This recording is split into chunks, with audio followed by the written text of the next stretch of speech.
All right, well, hello everyone. Okay, so just doing some Genshin tonight. I plan on streaming this morning, but I had a little bit of a not a family emergency, but a family needs help. So I was doing that, and but I still wanted to stream for today. So we're just doing a little bit of Genshin. Beidou's birthday today is today, so you kind of think of this as a Beidou birthday stream. Also, happy Valentine's Day, which I didn't realize her birthday was on Valentine's Day. It's just kind of funny. Um, but we're just gonna do some Genshin. I don't think there's really any events going on right now other than Lantern Rite, and I kind of finished that one up. So we'll be excuse me. We'll just be doing commissions and things like that. So let me hop over. All right, there we go. Right, so let's move around a little bit, wake the game up. It always kind of slows down when I have it paused for too long. It starts getting it's like it gets rusty. I just have to move my character around a little bit so they unlag themselves. Actually, I probably should do this with Beidou. Yeah, I actually don't have her or my Niguang fully built, which I really should. A lot of people say that, oh, Niguang is like a secret 5 star, or yeah, she's a hidden 5 star, they say, because she's only a 4 star, which I remember hearing someone said um, that she was technically supposed to be a 5 star, but they wanted people to be able to get her, so they turned her into a 4 star. Unfortunately, it does look kind of weird because it's like she's a 4 star, and Ganyu who's a secretary, and Kaching, who is like, I think she's not exactly on the same level as Niguang. She's still the head of something, but she's a little bit lower. I think Niguang is like the head of the big cheese and stuff. Um, uh, so it just ends up weird being kind of funny that Kaching and Ganyu are higher star level than Niguang, even though Niguang is like super high. So, all right, let's warp over here first off. Give me a second. Gotta adjust myself.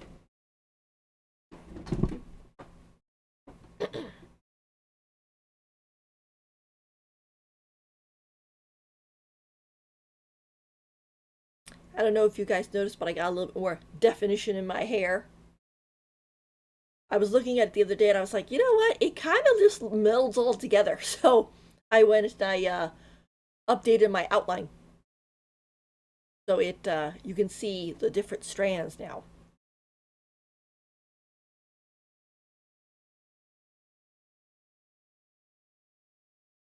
I also kind of fixed my teeth too. Look.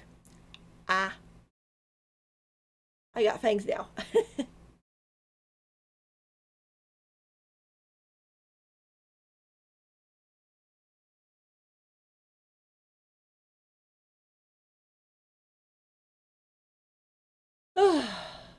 Well, I hope everyone has had a happy Valentine's Day. I'm actually not celebrating Valentine's Day until later because uh, uh, after Valentine's chocolates are cheap and good. So,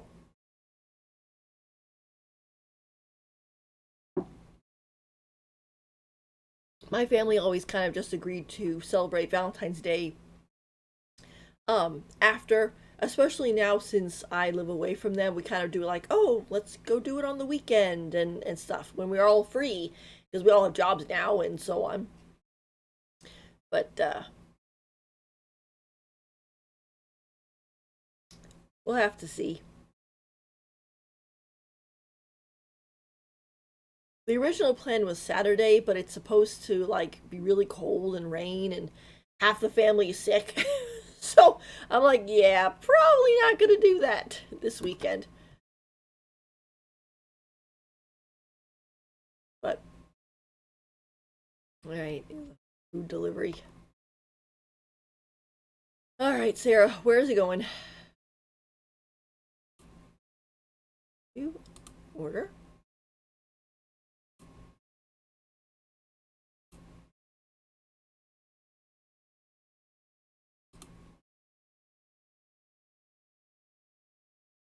Yep, sure.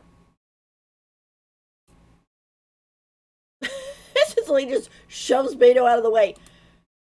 Like, cut in line, cut in line. Eerie.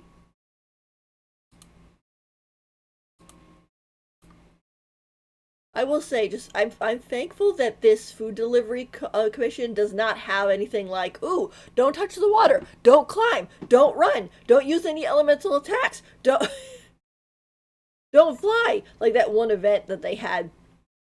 I'm pretty sure that one gave people trauma or something. Everybody was just like, oh my gosh, what is this? It was funny too because when you first heard about it, it was kind of like, oh, you know, oh, it's food delivery. That should be so kind of fun and cute. It was so stinking stressful.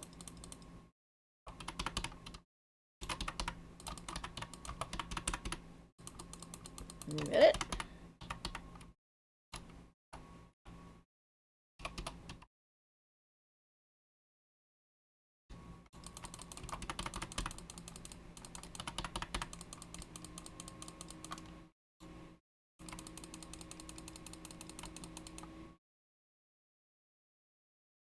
I like how she just kind of does that little arm maneuver of, yes! Your meal, ma'am. Here you go.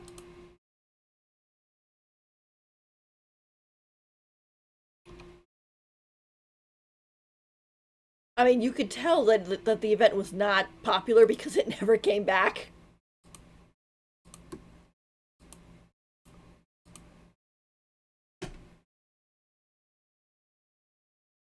I think if they tweaked it a little bit, I think it would be good. Like, little it less limitations. I think maybe if you had taken if they took the timer off, it wouldn't have been as difficult because then you could kind of like take your time stepping around the puddles. You could take your time, not flying or not running.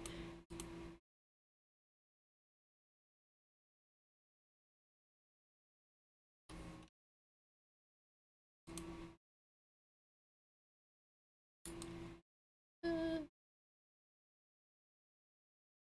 I guess we could walk it. I was trying to decide whether warping would make it easier, and I kind of think, no, I don't think it will be. What do I have on Beidou? I still have to give her some stuff. Oh, of course, I am too poor. I do not have enough more for that.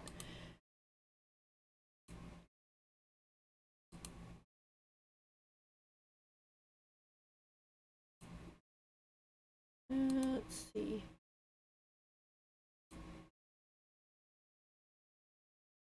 Not that.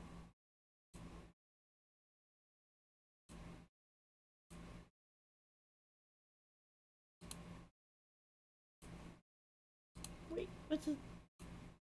I saved this one. Don't think I have any extra. Oh, there's a crit rate one. Crit rate. That one. I think for this one I'll have to do to exchange that one out.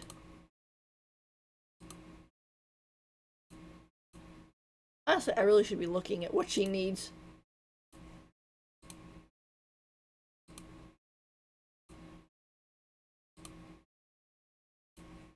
That.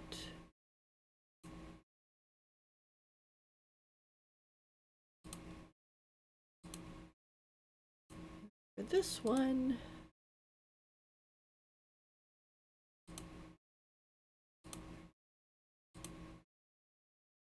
Go.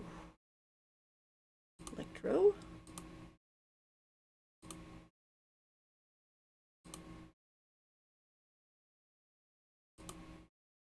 Yeah, I guess we'll do this one.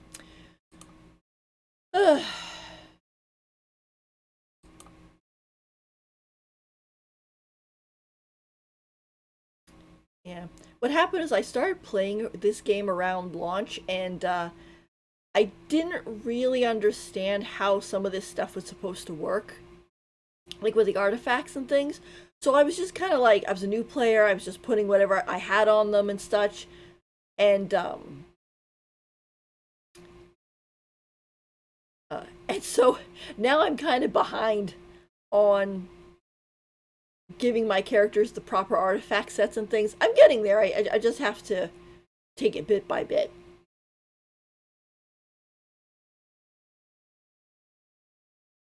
I mean, I think Baizu was when I started being like, oh, wait, let me look at what set they actually need and what good pieces to do. Because I didn't think it was going to take that much specifics. Like, I thought to myself, like, oh, okay, you just get the main set that they want. It doesn't matter what the main stats are for the sets. You just plop them on there and there you go. It's like, no, it's a little bit more. If you want, it's like, if you want decent damage, you have to put on the right main stat. Now the substats can drive you crazy, so I wouldn't suggest doing that. But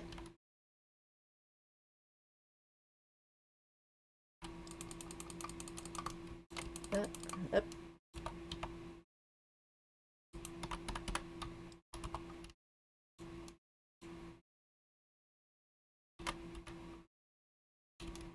there you go.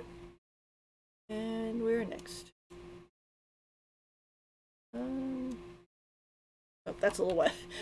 That's a little far away. Yeah, I usually make the decision call with, is this place walkable? If it's about like 300 or so ever, um, miles, meters.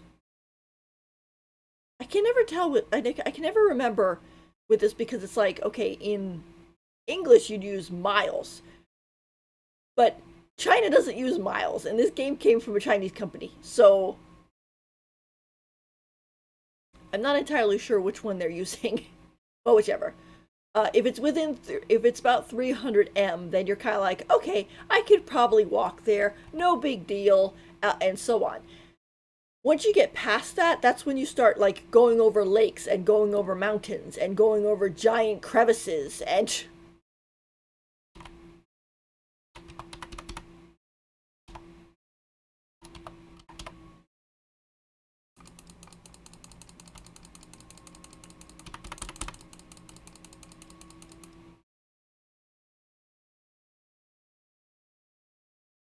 other stuff. And at that point, it's just like, okay, I'm just gonna warp there. That's why when I find that whenever they come out with a new area, one of the first things I want to do is kind of like run around and unlock all the waypoints, because then if there happens to be a commission there or a um was it like commission or uh world quest or archon quest or whatever, I can just be like, okay, boom, warped, right, we're right over there, instead of you're like, okay, now we gotta walk all the way over there and get lost on the way.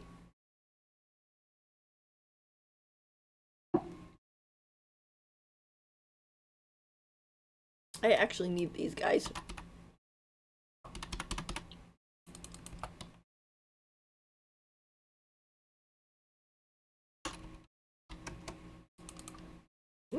Oops.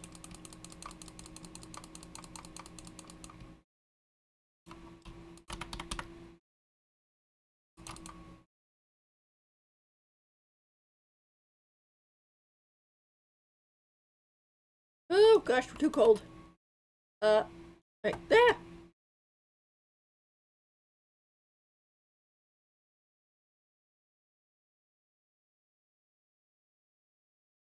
That's the one thing I kind of wish happened in Dragonspine, that once you release the sky nail from the mountain, I wish it would have warmed up a little bit, or at least the sheer cold wouldn't be as quick to freeze you, because it's like I spent all that time um, getting the sky nail out of the mountain, which is what's supposed to have caused the freeze, and it didn't help anything. That's why when we went to Inazuma and you helping actually solve the problems, like, okay, get by the fire, get by the fire. Eee! Okay, there you go. Um,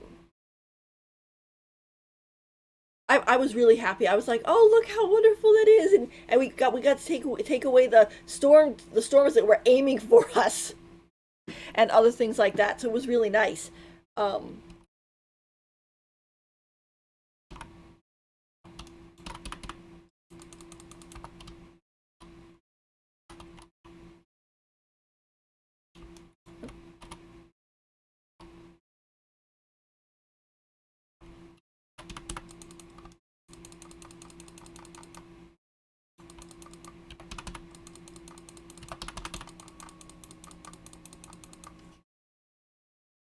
Also, Beidou being born on Valentine's Day is so sweet.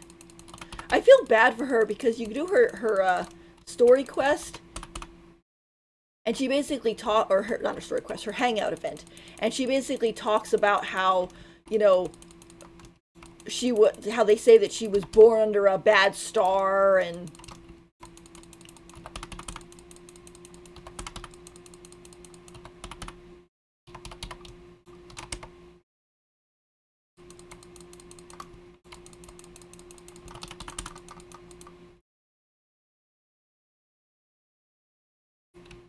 how she was born under a bad star and no one wants her and they blame her for calamity stuff that happens and it's like she did not do that. It just happened.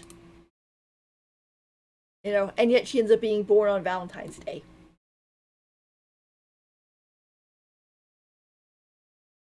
Which the thing is, I guess with her, at least she has, her crew now, and I'm sure they really care about her. I mean, she's their captain, and they're just like Captain Beidou, and she has Kazuha too, which, um, she's a good guy. She even technically has a son. I don't know if you guys knew that. There's a little guy on the ship where he mentions to the traveler that his mom and dad were apparently both sailors on Beidou's ship, and they both passed away, and they were buried at sea. And so Beidou took him in and raised him, or is raising him, I guess. So in that case, she technically has a son. He's only a little NPC dude, but I don't see enough people talking about that little guy.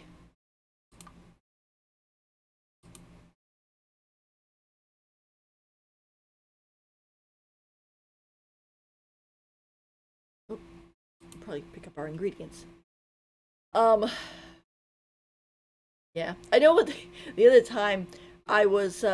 One last thing about Dragon Spine before I forget about it. I was playing. What was it? It's that hide and seek game during Windbloom. Can't remember what it's called right now.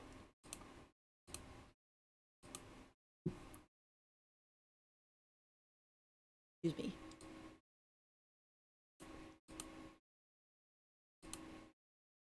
But I remember on the first year, I think it was, that it came out, I was playing it and they had a Dragon Spine stage. Okay. The problem is the Dragon Spine stage still had the sheer cold on, so if you didn't hide close enough to a fire, you would basically freeze to death. Your character would freeze to death.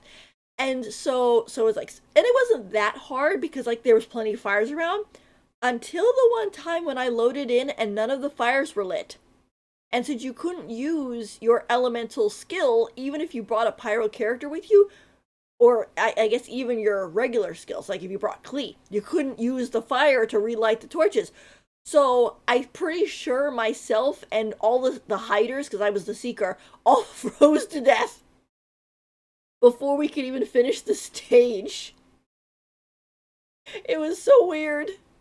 Oh, hello. Zoan, nope. Zoan, no, not there. I'm sorry, I'm horrible at pronouncing names.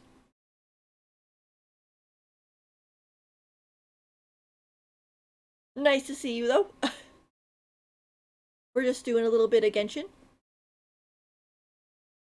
Hopefully, at some point, once like Withering Waves comes out, I'll be doing some of that too, and so on. There's like a lot of games that are kind of like look very interesting, and they're on like the cusps of coming out, but not yet. We don't even have like um a release date for them, unfortunately.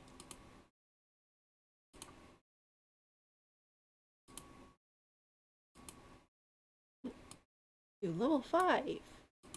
Pretty good.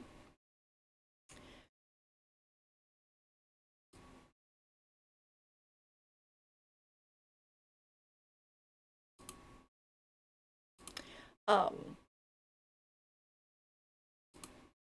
we don't have release dates for them or anything, but hopefully they come out and they'll be good. I know when Tower Fantasy came out, I was like so hyped for that game because I was like, oh, it looks so good and everything. And then it came out and it was not good. I mean, I personally think that what happened was that the people who did Tower Fantasy, they tried to bite off way more than they could chew. Here's my main island, or the island with the mansion on it. So you come here through the gate, and then you could walk up here, and you end up having the two side houses, and then this little kind of shrine area.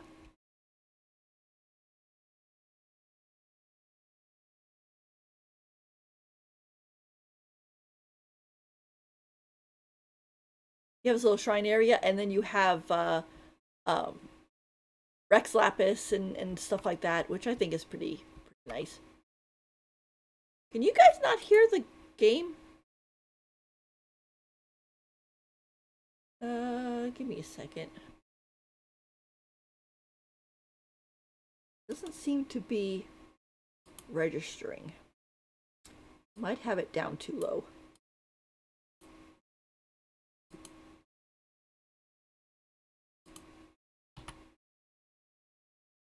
That is very weird. It's not registering. Hang on, technical difficulties.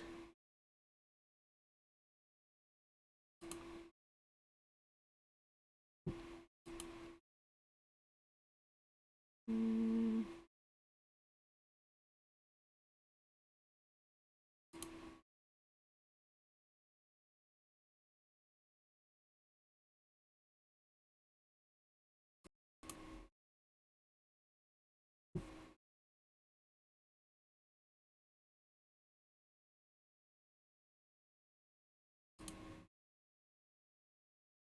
Okay, so where that's that. Oh.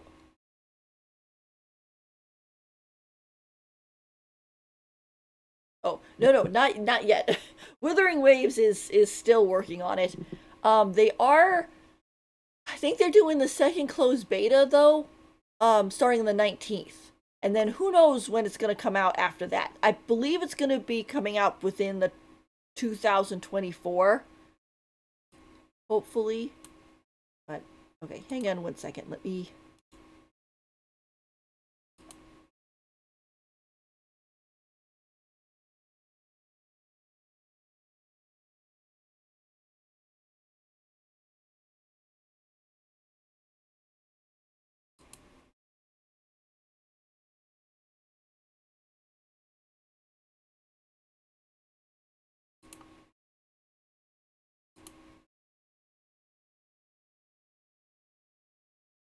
Oh, okay, here we go. Let's try that. Oh, there we go. Okay. For some reason, uh, the Twitch studio was trying to get the sound from a speaker that apparently didn't exist. If you ever want to trade tactics, I'm always ready. um, oh, what program are you using to stream? Oh, just Twitch Studio and Animes. Those are my two. I figured out though. I can. She's making noise for you guys now. I did not even realize that the sound wasn't working. But yeah, Withering Waves, like I said, is in its second closed beta right now. Or not right now. It's going to be. It's like in the 19th, I think it's going to start. And then I don't know what they're going to do after that. I mean, some games have like two closed betas and then like a little extra one and then they go. Hard Other day's ones work. apparently take forever. Like it. What was I going to do?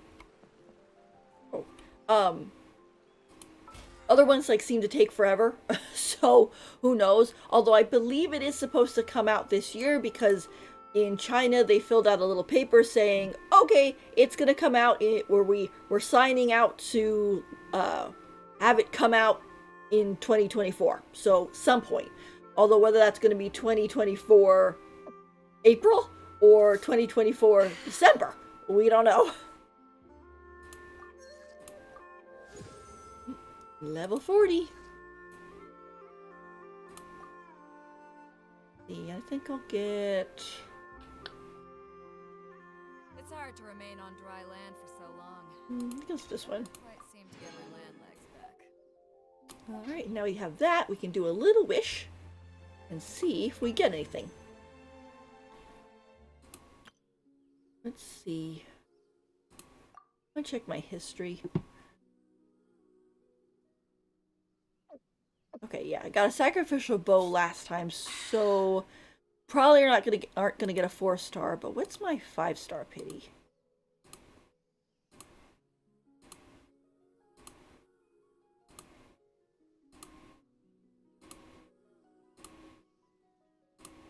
If you ever want to trade tactics, I'm Okay, always here's ready. Mona. So that would be, let's see, about 60? 63? So we're getting there. Getting us up to soft pity. But with a standard banner, it's very much a you pick at it. Oh, she skipped you? Aw. Well, she's still gonna be around for a little while, so I'll say, just if you really want her, just roll when you get a little bit of primo gems, and there you go. But let's take a wish here and see. Nope. Okay, I kind of figured. The standard banner is definitely one of those ones that you guys just kind of chip at. Um, you should not be using primo gems on this banner.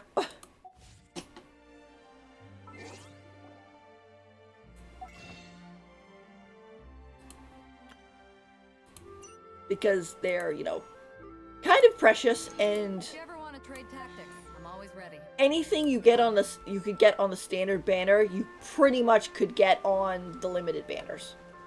I mean, it depends on which one you're going for. I mean, you're not going to be able to get like for example, Wolf's Gravestone off of a limited character banner because you're only going to get 5-star characters off of that one. But if you're rolling on the weapon banner, you do have a chance to get it. But yeah, here's my nice little teapot. So we have over there is part of kind of like Chenyu Vale. Then down here we have a farm with the goats and stuff. Over that way is kind of like the Chenyu Vale Lantern Right type of island. And then over here, this teapot's interesting because they break down the areas into smaller parts, so you get technically more land, but they end up being connected. And then we have like a little town there, and also some businesses and stuff there. So, well, I'm rooting for you to get Shenyun, or Shenyun, yeah.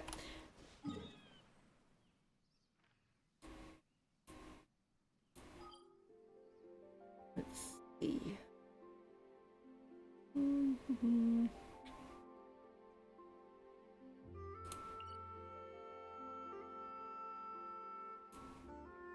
So let's go to Inazuma. I wanted to do my bounties.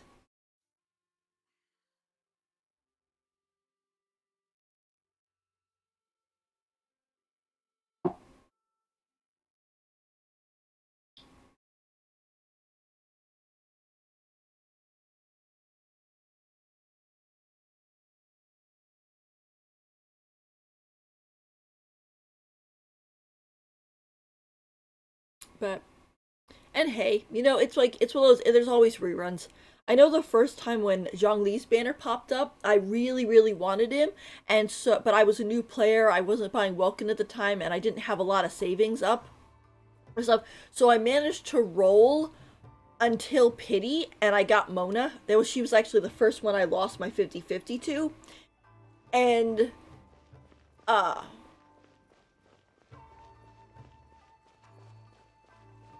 I lost my 50-50 to Mona, and even though I rolled like every day after that until his Zhongli's banner ended, he never showed up.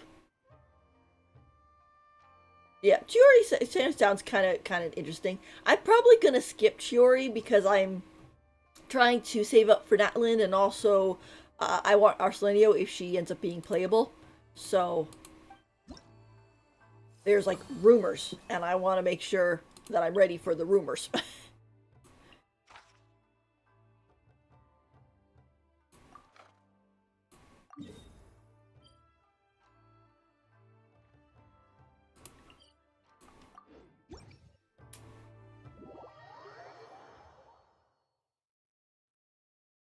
I think what'll happen is that if Arsenio is playable, I'll get her, and then I will save up for Natland, because it's kind of like it's always nice to have a savings in your pocket when the new region comes out, because then you're kind of like, you know, you're not going, oh, I see all these cool characters, but I can't get any of them, that type of thing.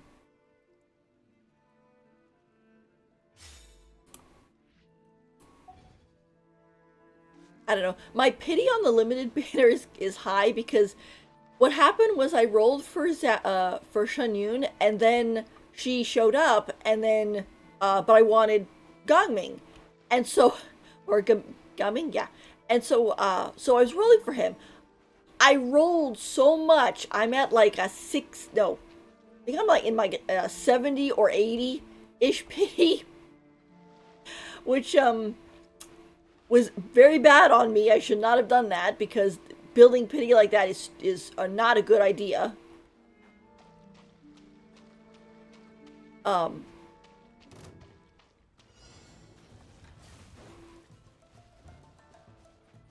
there he is. Building pity like that is definitely not a good idea.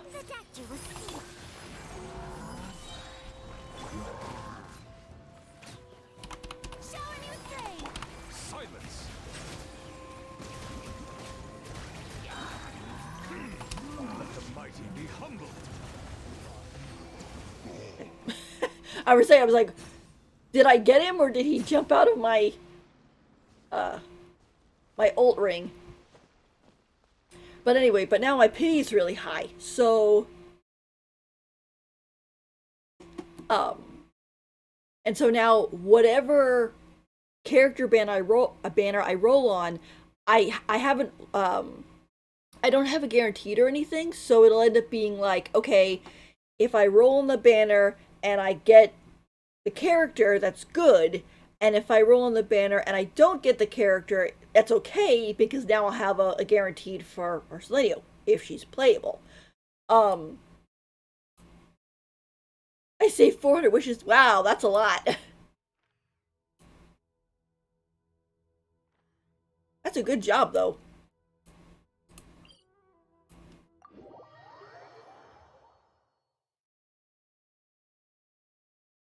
Yeah, I know. I like to try to save 180 for the characters I want because it's kind of like, the 180 can get you some pretty good stuff. I mean, you get at least two 5 stars within that. But usually what'll happen is I'll have the 180 so in case my luck is like super super bad, I can I will be guaranteed to get them because when I lost out on Zhongli for Mona, I was so sad.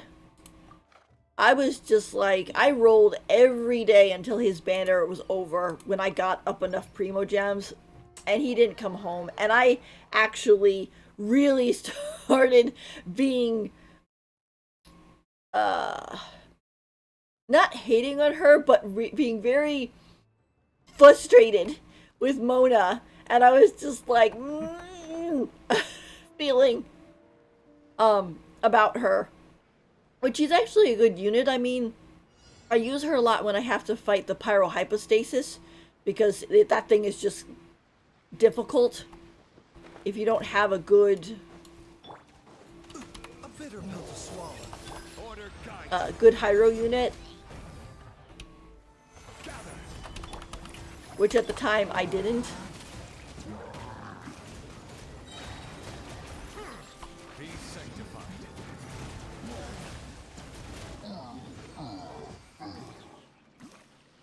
Um,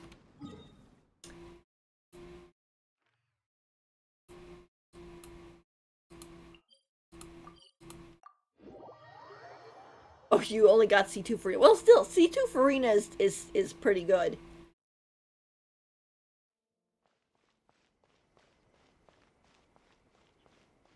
Yeah, I usually just save the 180 and then I just go for a C0. The only one I actually went for to get consolations for on the first banner was Beidou. Um, Mainly because he's my, main character and I like him a lot. And I also had been waiting for him for almost 3 years. I was waiting for him to become playable. So it's sort of like, if I'm going to roll a full 180 on what character, it's going to be him.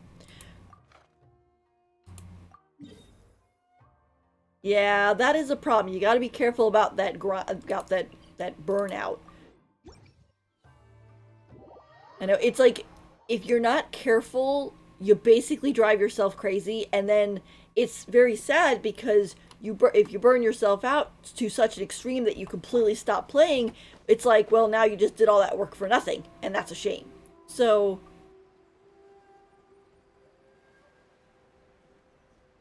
I mean, really, I think if it's like if you're experiencing burnout or you don't want to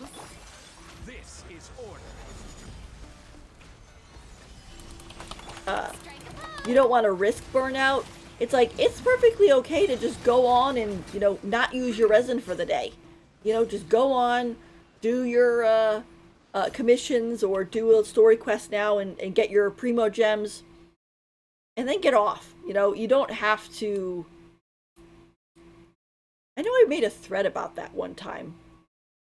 Oh, you ended up getting her to C4. That's really good. That's good. Yeah, I remember making a thread one time. It was like advice on how not to get burned out from Genshin. Because the thing is, I've played Genshin every single day since I started playing it. I think I might have missed one because I was away from my computer and I couldn't get to it. But I've played every single day and I'm not burned out. This is my favorite game.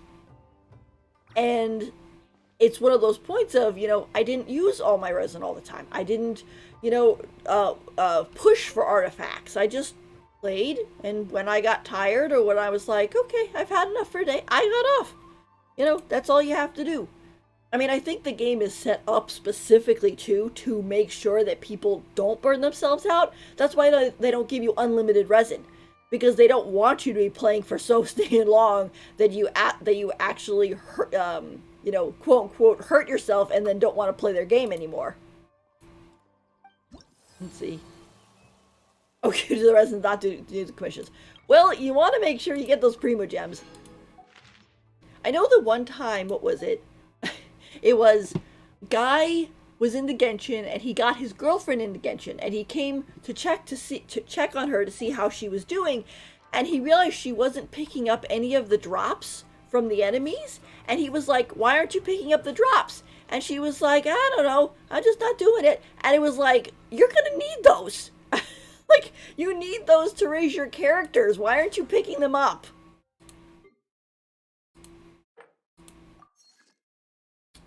Alright, let's see. Well, I was gonna do this today, but my partner is under the weather. So, instead, I guess I will... Let's see, I was kind of semi-raising...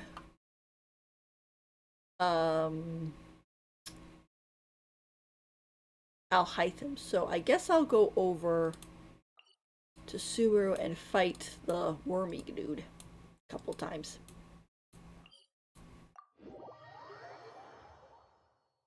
Oh, having the Welkin. Well, the thing is too is like if you have the Welkin and then you do the commissions too, you basically get a roll a day, and it's so much easier to calculate the thing because it basically is 90 primo gems from the Welkin, 60 from the commission, and then you have like 10 more from like events or chests or other little things, and that's a pull a day. And then by doing that, you can calculate it out on saying, okay, this character's coming up, I really want them, you know. That you bringing me here. It's like how I have 40 days, so that's 40 more fates, so on and so forth. I just find it a lot, it's more relaxing. And the thing is though, it's like you don't what I like about Genshin is you technically don't need to buy the Welkin to get stuff, but you can if you want. That's what I was talking about before with Tower Fantasy, how I was hyped for Tower Fantasy and then it let me down so badly because not only was it like not done well, Mind the side effects. in certain aspects, I think that thing just fell down. I was literally there was like a whatchamacallit, a tumbleweed over there, and it just went and fell down the hole.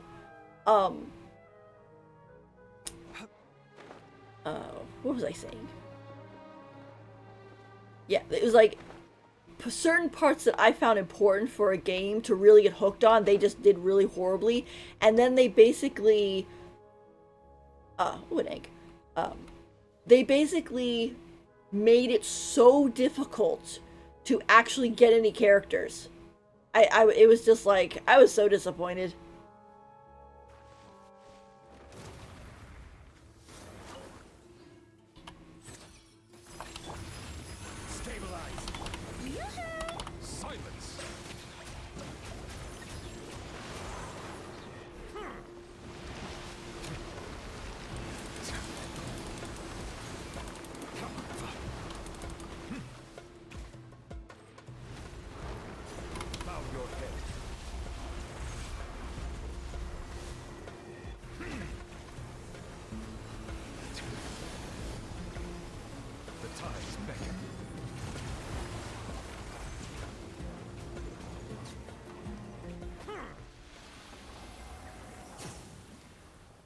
Well, and also too with the commissions, they did put in that whole thing of like, oh, go open chests or go do part of the story or whatever, and it's like, bing, commissions are done.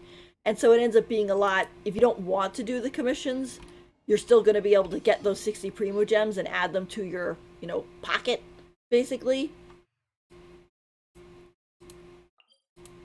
So.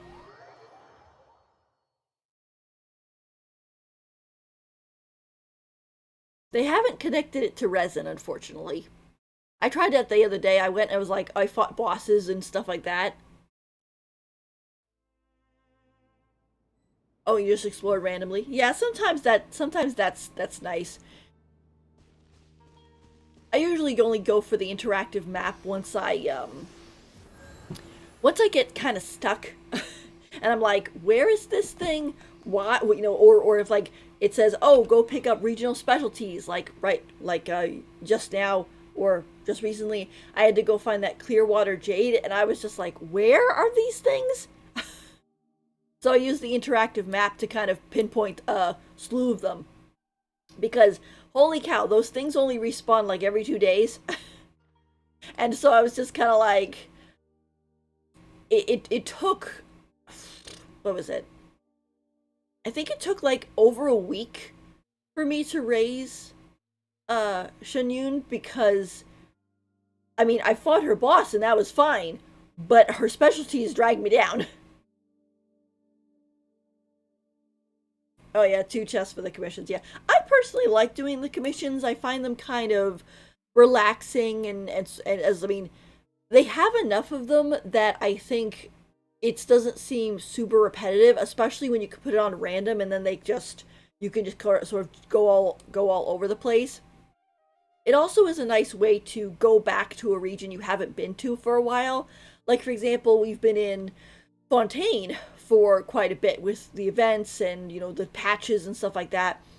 But when I had it on random, it's kind of like, oh, okay, I can do ones in Sumeru or Mondstadt like we just did this morning or just now, and so on. So anyway.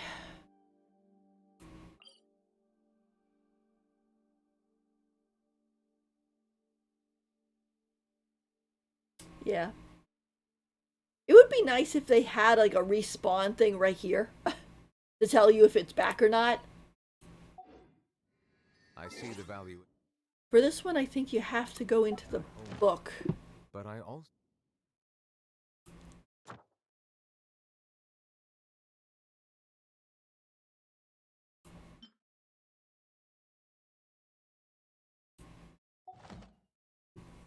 I mean, you also could just warp back there, but it's like if you warp back too soon, it won't have respawned, and then you have to warp away and then come back.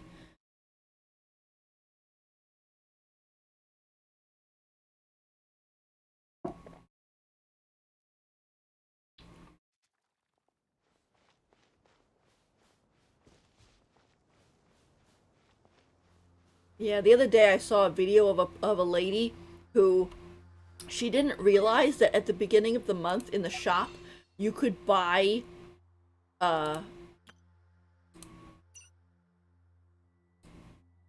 these guys. She said she'd been playing since launch. It had been like 2 years and she didn't even realize that was a thing. So she just found out. So she'd end up like missing out on, what would that be?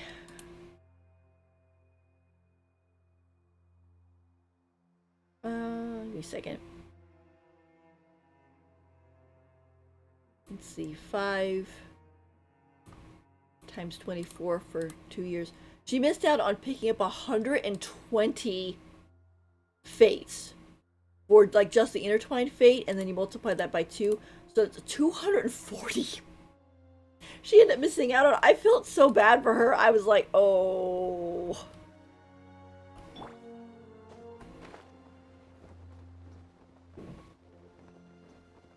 But kind of as I said before, I mean, I just recently started figuring out.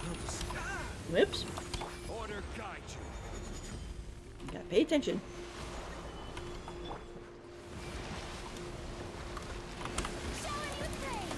Settle down.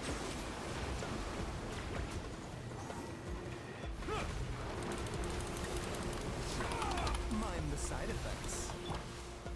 Solidify. Bird egg.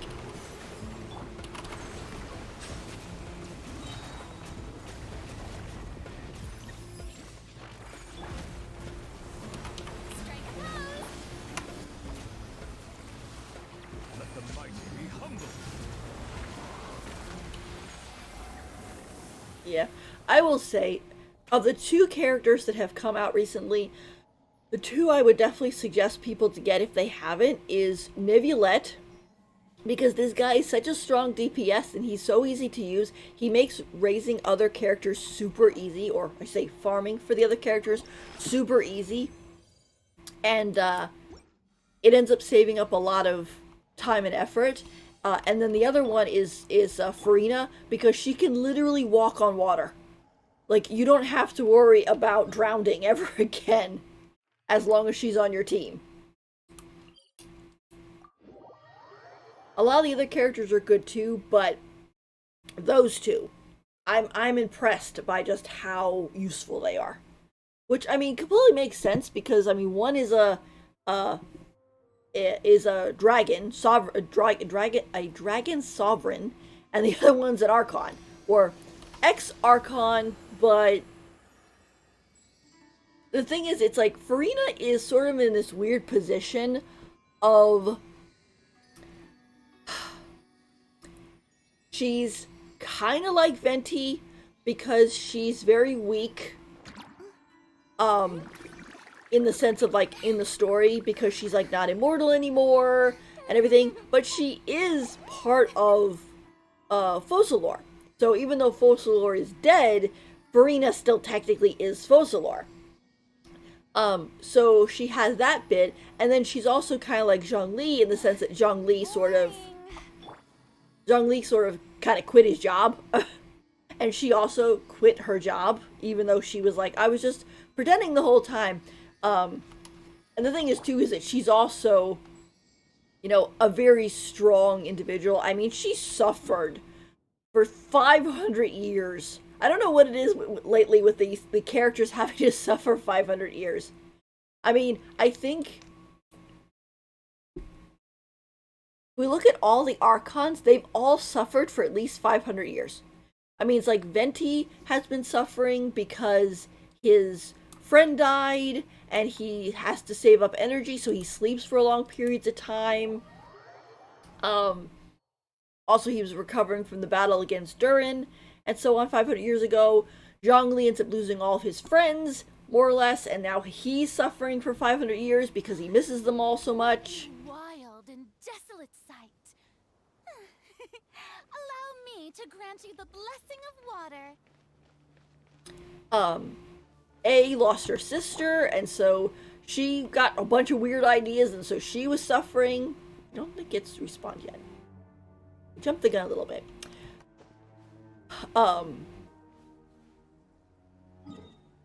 So she's having the problem. Not Nahida was under house arrest for 500 years, and now you have Farina, who has been suffering for 500 years, pretending to be the Archon in order to get Focalor, or allow Focalor to gather up energy so that she could give the power back to the Archon power back to Neuvillette so that he could save the people of Fontaine. Which, it's, to me, I'm kind of like, why can't she just willingly give that up? Why does she have to kill herself? That's very sad. I don't want that. Oh yeah, and A went to fight herself for another 500 years, which that whole thing is still kind of, what do they call that? It's a timey-wimey kind of confusion. Like, we drop her off to fight herself for 500 years, but then we come back after she's only been fighting for like, a few days to help her out. So it's sort of like she did fight those 500 years, but then she didn't fight those 500 years. It gets kind of confusing. It's like it's a chicken or the eggs question.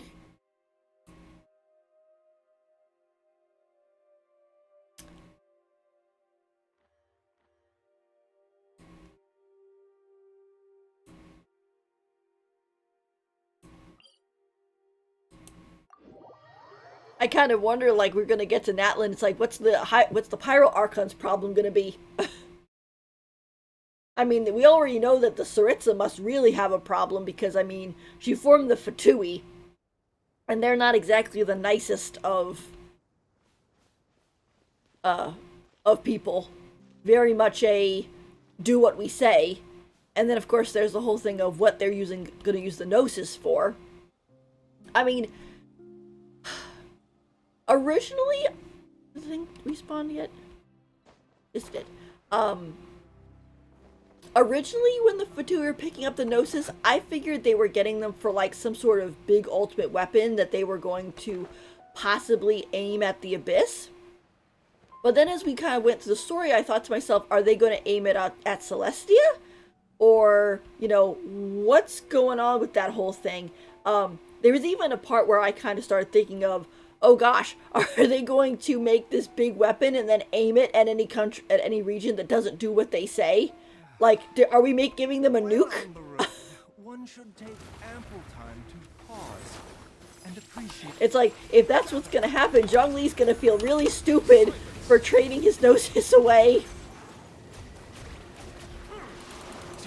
Especially since he did that whole thing to make sure that, oh, Li Wei's gonna be okay without him, so that he doesn't have to be extra stressed and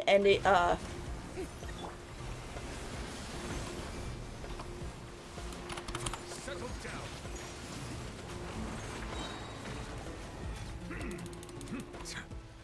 so he doesn't have to be extra stressed and increase the rate of erosion. I think they call it erosion in that one.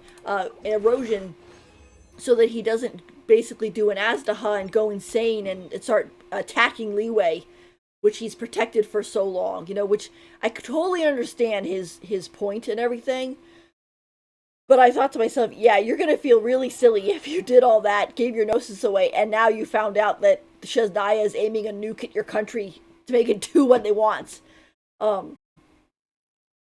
will admit, though, after the whole thing with Niviolette, and he's told us about how, like, oh, the Gnosis is actually part of the body of the third Descender, and I was like, and then Paimon said, oh, the Gnosis are all the elements, just like you can control all the elements, Traveler. And I was like, wait a minute, isn't the Traveler the fourth Descender? What's their sibling?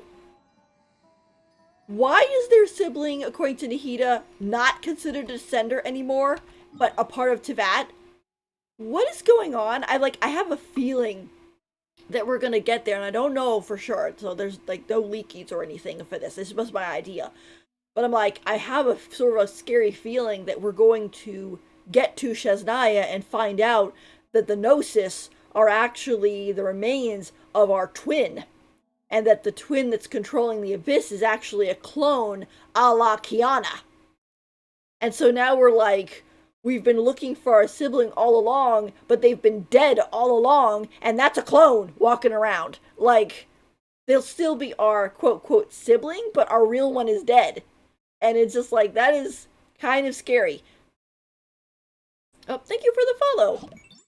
Yay. That was the other thing too, is like, I know in the beta, I believe the opening wasn't as it was that we have now.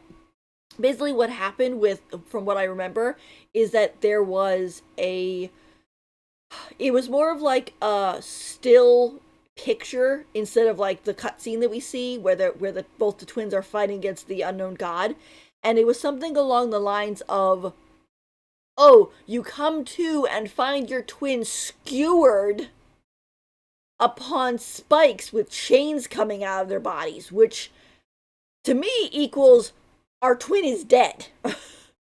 Like, they have been murdered, and now our whole quest is to find the unknown god to murder them in return because we want revenge. And then the whole point of us finding our sibling is more of a shock, like, wait, I thought you were dead, I saw you dead, and stuff. With the way they changed it, it was sort of like, we're not 100% sure what happened until we find them again, and we're like, oh, okay, good, they're fine. But like I said, they might not be fine. If what I'm thinking is true, that could be a problem. However, if the Saritsa and the Fatui are gathering up the Gnosis so that they can bring them together and basically recreate the third Descender and, like, resurrect them, then that means that all this time we should have been helping the Fatui because they'll help us get back our sibling, because they want to use our sibling to challenge Celestia. Or the Abyss, or whatever. You know? So in which case, we'd want to be like, yeah, we'll help you out, dude. Please, resurrect our sibling. But we will have to see. That would be a very interesting twist if that's what happened. It would be really cool. But I don't know if that's going to happen or not, of course. It's just an idea. Oh, anyway. Alright, I think one more time.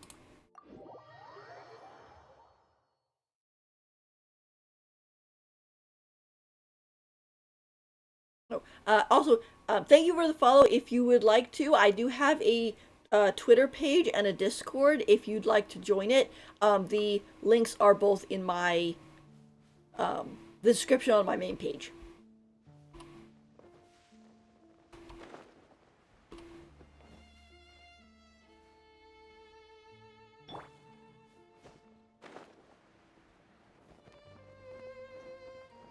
I'm streaming a lot right now for the Twitch event.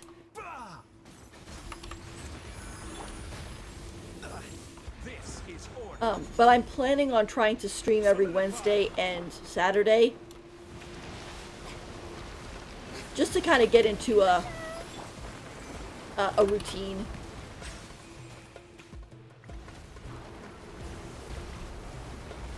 Oh. Where are you? Come out. There you go. Silence.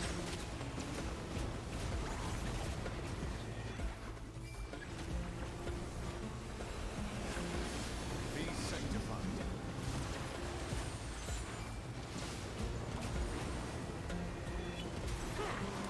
Bow your head. I like the stuff that Nivulet says too when he uses his attacks, like, you know, bow your head, or, you know, what is it he says exactly? Wait a second.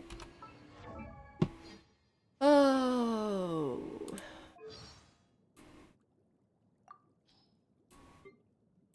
Silence. Bow your head. Settle down. Yeah. When he says all that stuff, it's like, it really does kind of feel like he's telling off the enemies, like, you know, how dare you sit?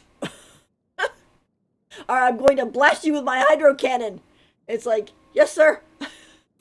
I'll sit.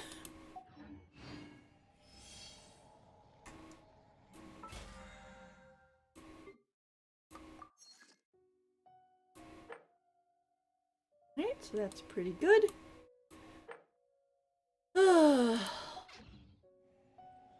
Melusines. A bitter pill to swallow. Yeah. Let's...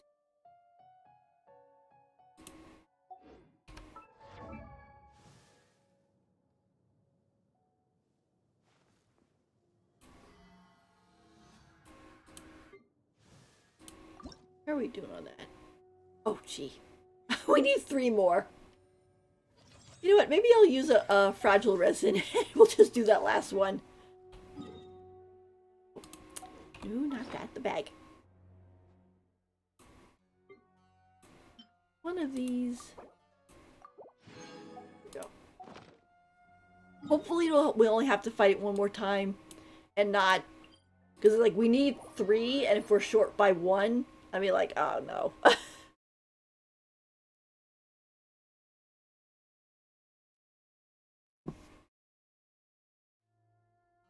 But anyway.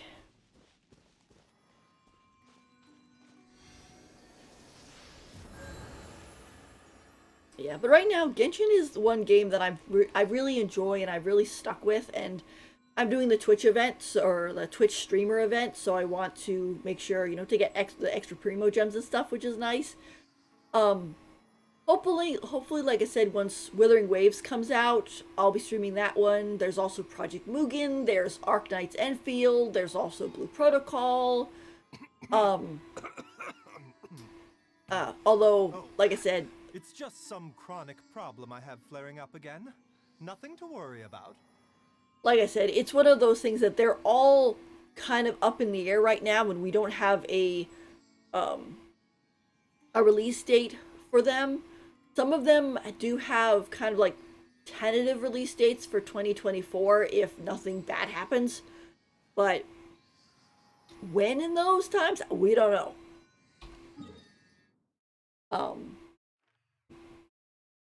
I mean, I know that Blue Protocol is apparently out in Japan, and Amazon is handling the global release, and they still haven't released it.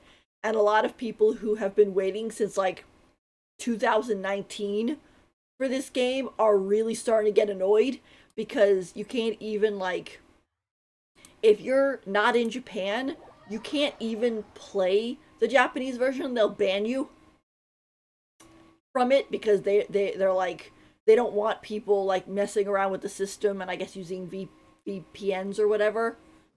And I know I've watched a couple of content creators who are like, they wanted to play, and so they got in there using like VPNs or whatever, and then they got kicked out and banned, and they lost their games. And it's sort of like, oh, you guys gotta wait for the global release. But the problem is, the longer the global release takes to come out, the farther away the original Japanese version gets, And they were kind of like, oh my gosh, this is going to be another Tower Fantasy situation. Where with Tower Fantasy, they also had it where they had it going in China for a year, and then they finally released it on global. And everybody was like, it's been out for a year in China and it's still this bad? It was just like, what in the world?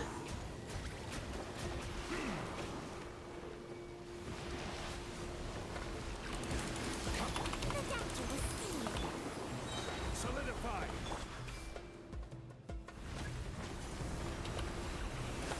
The tides beckon.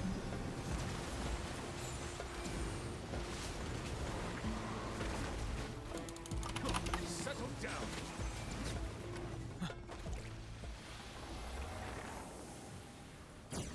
Yeah. I think the only thing Nivulet can't really handle is things that are immune to Hydro. If they are Hydro themselves, he'll have trouble because he's a catalyst user. But he puts out so much damage, it's just like in such a short amount of time, it's just like, yes, sir, plow it down for me. Thank you. Okay. Cross our fingers. 3, 3, 3. Ah, gosh, it's 2. Alright. Time to use another one. Shucks. But anyway, so I'm kind of worried that it's like, oh, Blue Protocol will finally come out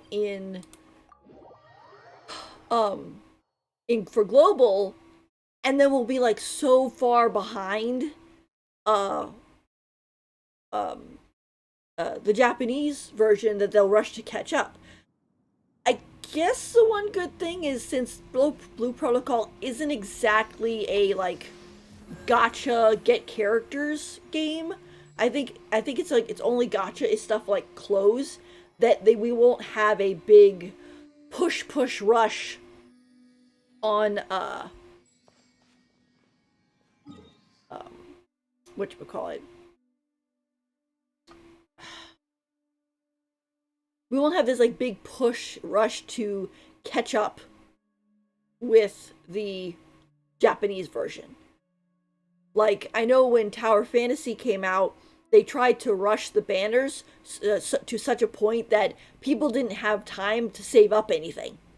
And so people felt very rushed. They felt very, like, nickel and dimed, basically, to death. It just, the whole thing just felt so scummy. And a lot of people quit. I think I played that game for maybe 6 months, and I finally just kind of had to shake my head and give up because I was just like, it just feels scummy. If I was to put into an analogy, playing Tower of Fantasy to me feels like walking down a hallway quickly because something's chasing you, and these spikes keep jutting out of the sides of this very narrow hallway trying to stab you. That's how it feels. Uh,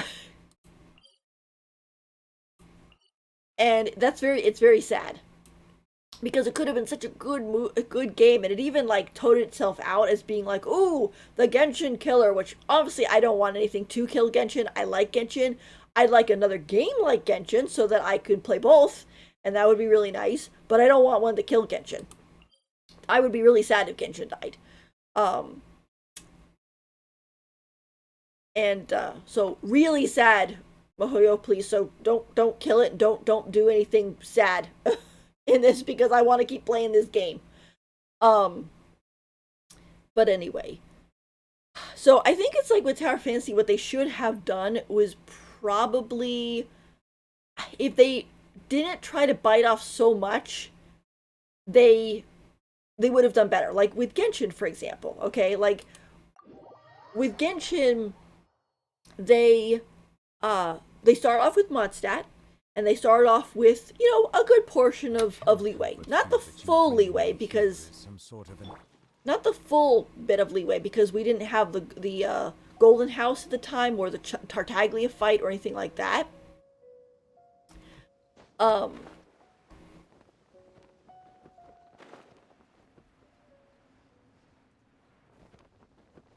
But you know, we had a good portion of it and everything. And then after that, it took, you know, a year to get out Inazuma, but that was perfectly okay because they were still giving us stuff, or they were still giving us events and things like that to do, and so on. And it was really fun, you know.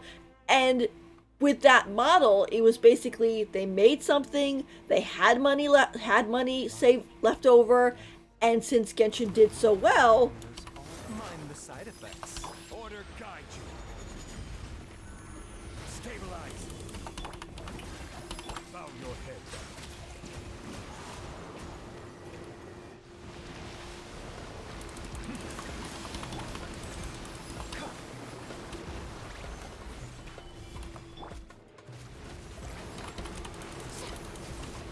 Let my name echo in song. Let the mighty be humble.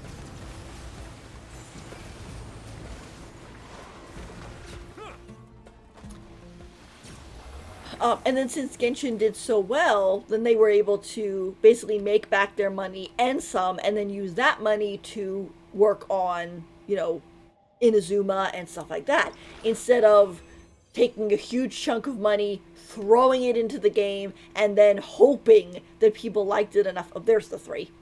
Now we got three. And basically hoping that people liked the game enough and trying to nickel and dime the player base to make their money back, and it just ends up feeling very, you know, sleazy. I mean, so it's kind of like with Tower Fantasy, I think that they really should have just start off with the first, maybe the second area, focus on that, and then move on from there as the years, you know, the time progressed, not pushed it all down on one big spiel. And also make it so that when you did the bounties, because they had bounties there, which were kind of like commissions, but instead of giving you dark crystals, which were like the equivalent of primo gems, they would go and they'd give you nuclei, which they'd only give you gold nuclei, and like they called them black nuclei, but they look purple. So this black nuclei. The black nuclei was only used on a banner that had no pity and basically was just for, you know, supplies, stuff like that. And then you had the gold banner, which was basically the standard banner. Because that was all you got and you didn't get any dark crystals, you couldn't buy any red nuclei, which were actually used for the limited banners. You also had the outfit gachas that you had to use dark crystals on. So, and the only place you could get dark crystals was through a couple of events and chests. And the chests never respawned. And then moving on to the second world, they completely got rid of the dark crystals in the chests. So you didn't get those either. It was just so money hungry, basically feeling. It was just like, yeah, no.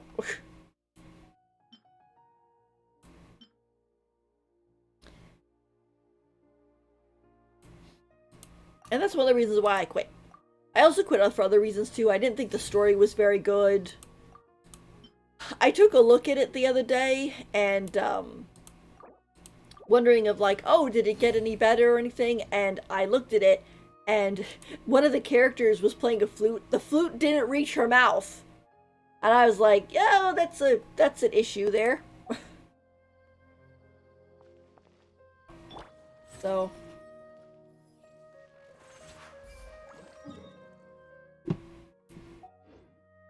I mean, it's kind of like one of those points of, for the games who are trying to copy Genshin's popularity, if you want to have your game succeed, you have to do, basically, as good as, or even slightly better than Genshin to survive. You're not going to be able to go through this with, you know, half attempt, basically. Alrighty, let's see. Where are you? There you are. Okay, I was gonna say, I hope we have enough more for this. Yeah, I know it's funny, when he first came out, people were joking Because they were like, not only does he need these things, which everybody was calling them his eggs, they need these things, but they were also talking about how you find them in Wee Nut Tunnel, and everybody's like, what? Whatever. It was like some really, really dirty You jokes. mustn't let those lazy academia scholars know about the progress I'm making. If they catch wind of this, they'll stop at nothing to make my life even more of a hassle. I'll reject anything they send my way, of course, but the communication required to do so is a huge waste of my time. This guy, yep. Need more Mora. Wait. Huh? No. Whatever. Yeah, I rolled on him because I was like, oh, he's very hot. And also, oh, he is, like a really good Dendro DPS. And so on. But sometimes his personality, I'm just like, dude, what? Like, you could be a little bit nicer. Which, I mean, considering that the character I like the most is Beidou, and Beidou is like Mr. Nice Guy. Like, he goes out of his way and sacrifices his own health to help other people. I mean, I know that when he first was going to come out, people were talking about, like, oh, his ideas to get immortality, and, oh, maybe he wants immortality to save himself from his diseases. No, he wants immortality so he can save Changsheng. So that Changsheng never has to make another deal with another person and suffer the loss of another person. He's like, no, I'm going to stay alive, and I'm going to take care of you because you deserve to live, and that's what I'm gonna do. And she's just like, are you sure? Like, you don't have to. And he's like, but you want me to, don't you? And she's like, I don't want to die. So I know a lot of, after the Chenyu Vale came out, a lot of people have been shipping Changsheng with Fujin, the little carp one. But the thing is, it's like she left Chenyu Vale and hasn't come back. So it's sort of like, if she and Fujin were in a relationship, I think it's definitely a past relationship. Like, they're not really together anymore. And I think if you were gonna ship Changsheng with anybody, it would be Beidou, who's like the literal guy who is risking his life and his health to save her. I mean, it doesn't help that she's stuck currently in a snake form, obviously, but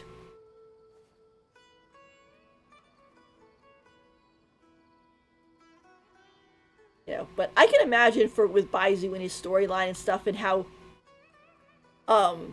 he ends up getting adopted by the doctor who becomes his master, because both of his parents died in a plague, and at that point he probably met Changsheng, and so Changsheng has known Beidou since he was like a little kid. So the fact that he is sort of like, on one point, working to save his family, like, Changsheng is part of his family. So even if it's not a, like, romantic thing, it's still like, this is my, this is one of my family members, and I'm not going to let her either wither away and die, or hook with someone else who will also die in front of her, because she's gone through so much pain already and she doesn't want people to die. It's just how the whole thing works. So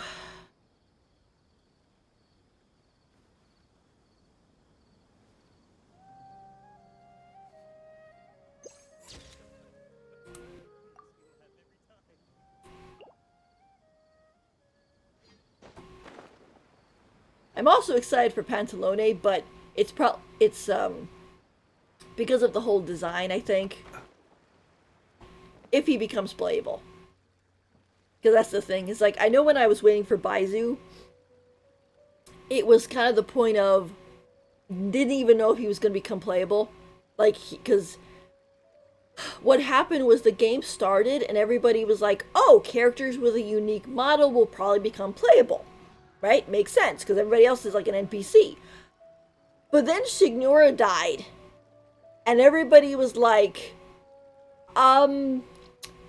okay, not everybody with a unique model is going to become playable, obviously. But then people were like, oh, well, you know, whatchamacallit? People with unique models and visions will become playable, right? But then you're kind of like,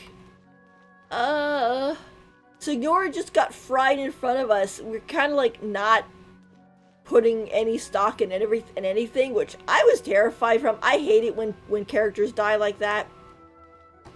I mean, I stopped playing Honkai Impact and Honkai Star Rail because of that. I don't like it.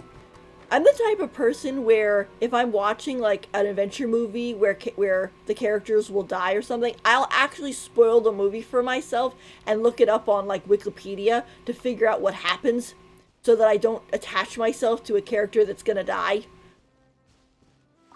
Because I have a very high empathy quotient, and especially when I see people suffering and crying on like in games or in movies or whatever, I break down into tears. And I feel it, and it hurts. And I'm not gonna play a game where it hurts me. So, to Genshin, please keep it nice. And maybe bring back Signora. Because I know a lot of people were very upset when she died. There are Signora fans who are still holding on to straws and being like, Natlan is the land of rebirth, right? She'll be okay, right? She'll come back, right? And I feel so bad for them. And I'm just like, maybe do bring her back. Like, bring her back as Rosalind, or have her reborn, or something. I remember seeing a comic that was funny, where Doctori manages to resurrect Signora, and she, he opens it. All the other Fatui or all the other Harbingers are standing around, and they're like, Doctori, did you do it? And he's like, yes, of course I did. And he opens up the pod, and there's Signora, but something's weird. And then it zooms out to show her in front of the other Harbingers. And she has basically a little tiny girl model. Like, she's a little chibi version. And they're all like, what?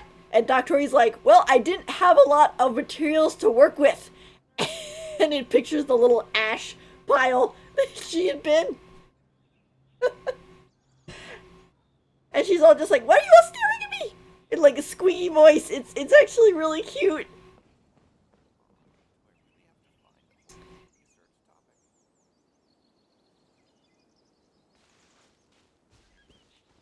It's really cute, but I'm just like, ah. The thing is, I think maybe after that whole thing happened, oops. After that whole thing happened with Signora, I kind of think the writers for Genshin realized, oh yeah, we can't do this the same way we do Honkai. What the? Oh, I do need your stuff.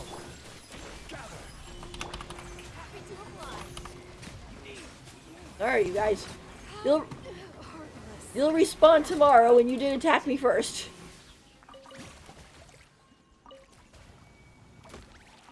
Okay, calm down, you guys. It's like, Farina, reel in your pets. They're attacking the campfire again. Or the cooking pot. But anyway, I think that what have happened was that they kind of saw how people reacted to it, and they must have gotten a lot of complaints, because after that, they haven't really, like, they haven't killed off any other important characters, which I thank them. Thank you very, very much, Mihoyo. Please do not kill off any of the characters we love. So they haven't done that, and they also end up sparing a lot of the NPCs, kind of like with Dunherazad, for example, in Sumeru. Like Dunherazad was like leading up to her death, and yet at the end she was saved by Nahida, and it was just like, oh, thank goodness, right? Like we didn't lose her too, right? I think I did notice in Fontaine that there is some NPC death, but it usually is kind of like NPC death that's either in the past, that's already happened and we couldn't do anything about it, um, or it's like death of bad NPCs, like what's that one guy's name? Faget, I think his name was.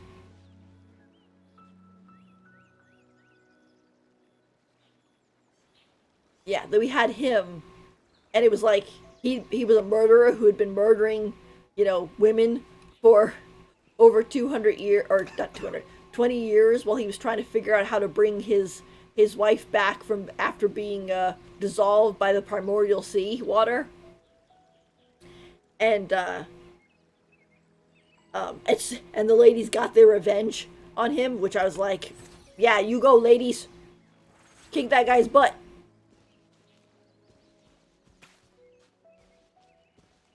So in that case, it was kind of like, okay, yeah, he kind of deserved that. Um,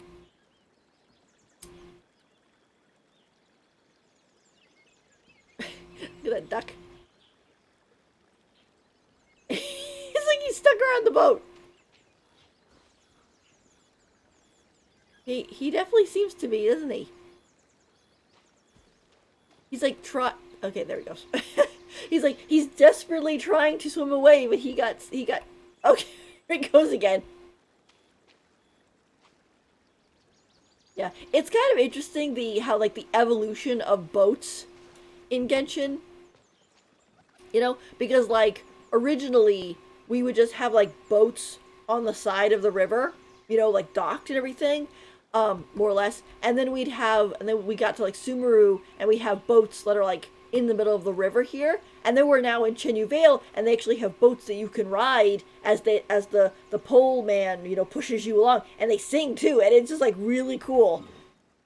The traditional, and they sing in Chinese too, so it's a traditional singing, and it's just like traditional cultural singing, I guess, and it's just really pretty. So, all right, let's see. All right, so we got Alhaitham up there. We did that.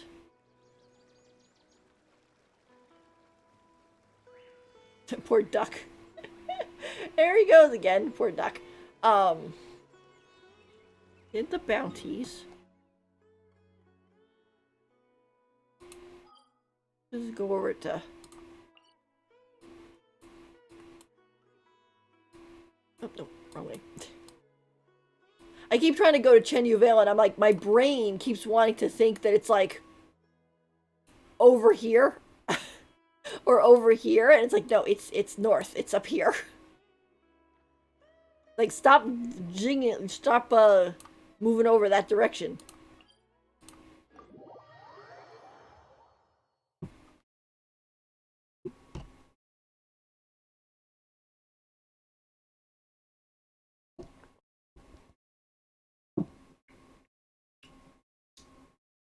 But anyway.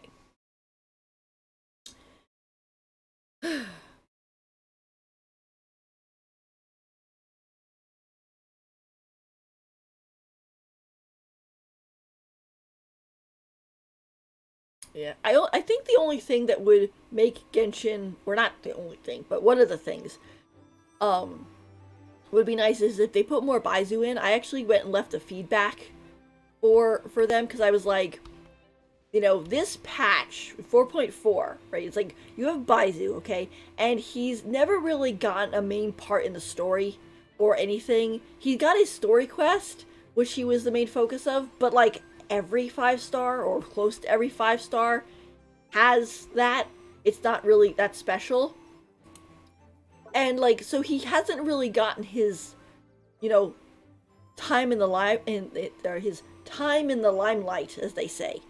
And then we had When on the road, 4.4. one should take ample time to pause and appreciate the wondrous scenery along the way.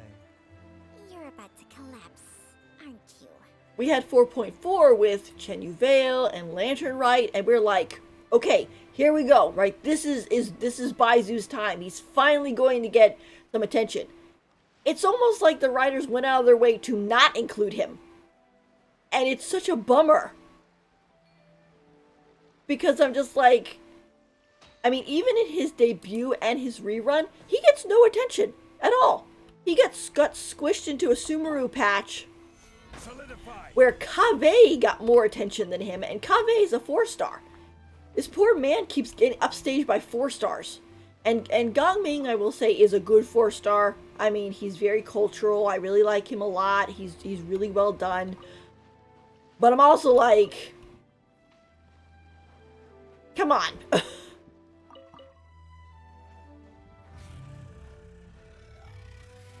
Oh my gosh. I heard that sound. I was like, oh my gosh, what's that noise? It's the big turtle. You're welcome. I didn't realize he made that noise.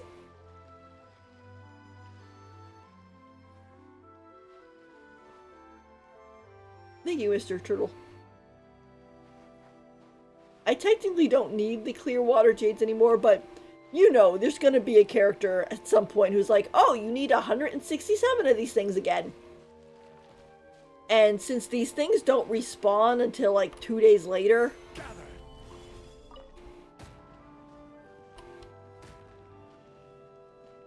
sorry, turtle. Maybe. There you go. Scooch him out of the way so Zhongli's pillar stops hitting him. You know, that you know at some point there's going to be another character coming out, and it'll be like, oh, they need the Clearwater Jade too. And then you'll be like, oh.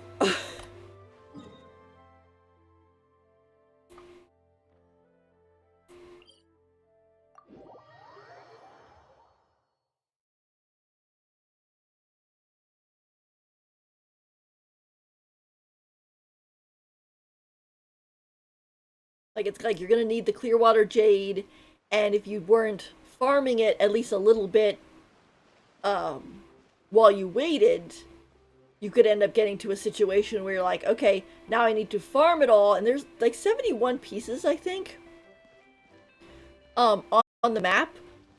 But if you don't keep track of the ones that you farmed, you'll basically be like, you'll lose track of which ones you farmed and which ones you haven't. And then so you'll be wandering all over the map going, you know,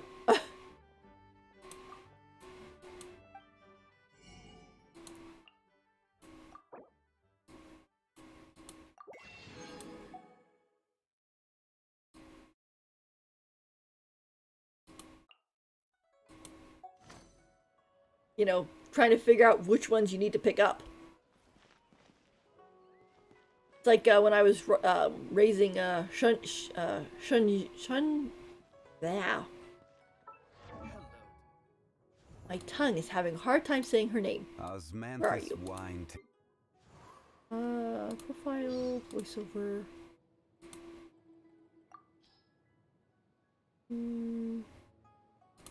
What? A cursory change in one's appearance and you barely recognize me. Then let one dispel any doubt. One is in all things unconstrained and unabashed, free to live as one pleases, go where one desires, and journey with whomsoever one wishes. Nevertheless, in light of one's considerable renown, please call me Xian Yun in public. Shen Yun. Shen Yun. I'm gonna have to get used to that.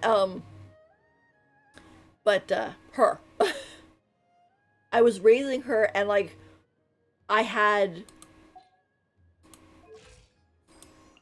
I got into this. Okay, I had all the stuff, I had all this, I had all the boss materials. I had 59 of the clear water jade, and I was looking around and looking and looking, and I couldn't find that last one. And I was like, oh my gosh, don't tell me I'm gonna have to wait 2 days to get that last one. And then I luckily managed to find it because I looked on the interactive map, and I found one right right about here. There was like one.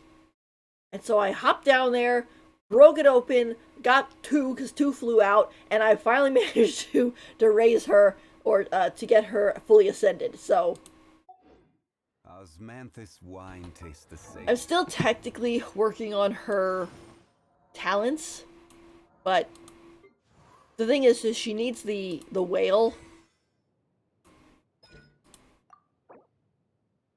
As you can see, she needs the whale, and it's like she uses this level up material, and then I'm also raising Navia, which Navia is almost done, but she needs this one, and then I also am trying to finish up Farina, who came before, and where is she? Yeah, and Farina needs this one. So all three of my characters need all three of the drops. So I can't really convert a drop over because it would be taking it away from another character. Also, too, I don't have a lot more, so I'm working on that part too. As I remember. But where are those who share the memory?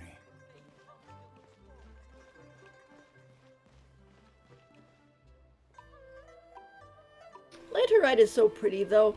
I mean, I thought it was good. I know some people called it Gongming's Story Quest, which... Oops.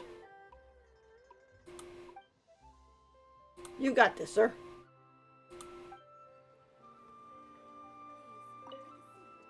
Right, grab this cabbage.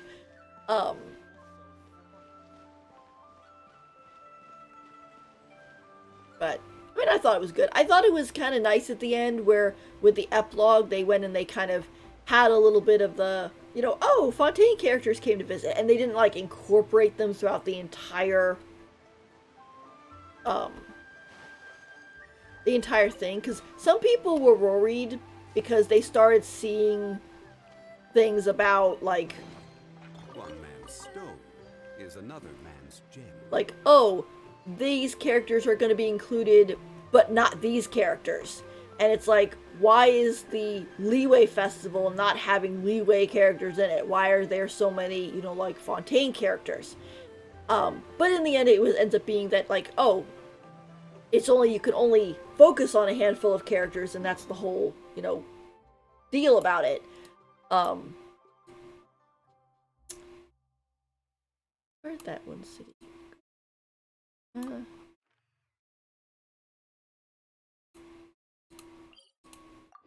No, I just wish Beidou had been one of those characters, because, I mean, Beidou was basically a walking Chenyu Vale, you know, preview, and yet he wasn't in here.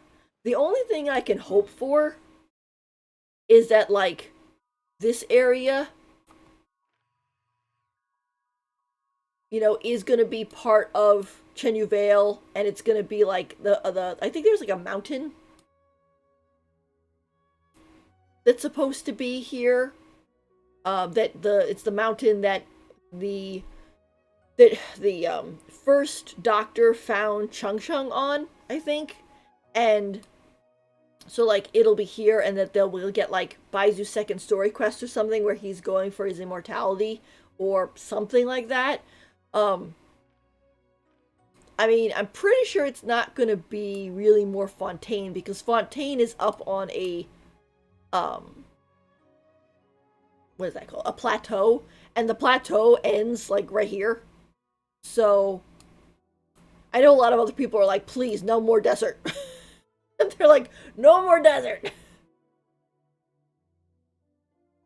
They're like, sick of the desert.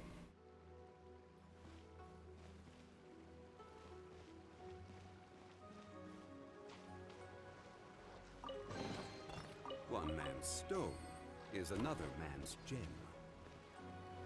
Oh, yeah, that was the thing, too. When you're doing the epilogue, okay, the characters were standing here, right? And we were talking stuff, and they had the cutscene, right? And I looked out, and over... I don't know if I can find her. Over here, there's a little girl. Where is she? She was, like, walking over here.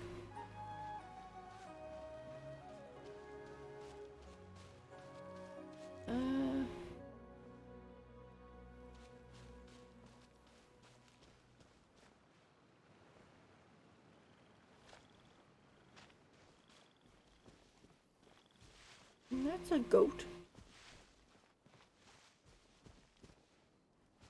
Well, I just saw her pass, so she's probably coming around at some point. But basically there was a little girl and she was walking on the path here, and her dress is the same color as Beidou's coat. So I saw her in the back out of the corner of my eye, and I almost like jumped because I was like, oh my gosh, did they put Beidou walking by? But then no. It was just a little girl. So I was like, ah, shucks.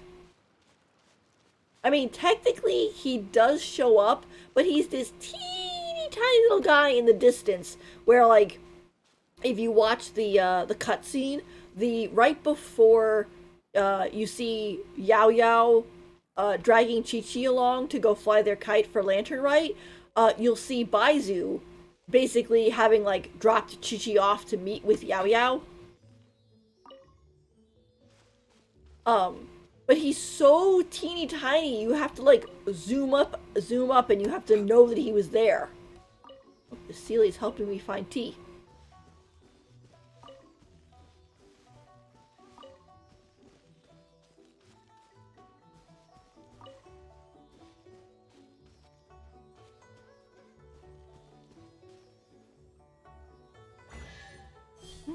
Jade Hall Guide.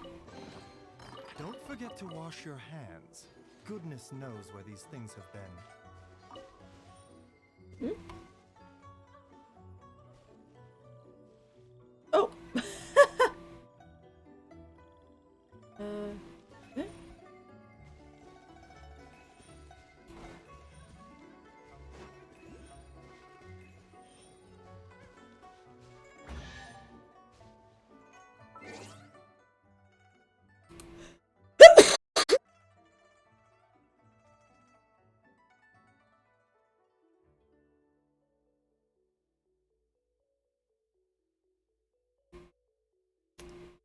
Sorry guys. I had to sneeze and I tried to mute before you heard me sneeze. And the program didn't mute quick enough. Excuse me. But anyway, but he was this teeny tiny little speck, which I was like, well, it's like, goodness knows where these things have been. I'm like, well, I guess at least he's there.